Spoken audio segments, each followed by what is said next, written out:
Did you know that gardening isn't just about growing plants? It's a powerful tool for nurturing your mind and body. Gardening connects us with nature, reducing stress and anxiety. The simple act of getting your hands dirty can be incredibly therapeutic. It's a form of mindfulness, allowing you to focus on the present moment.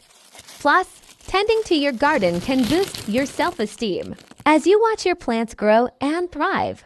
So next time you're feeling overwhelmed, consider spending some time in your garden.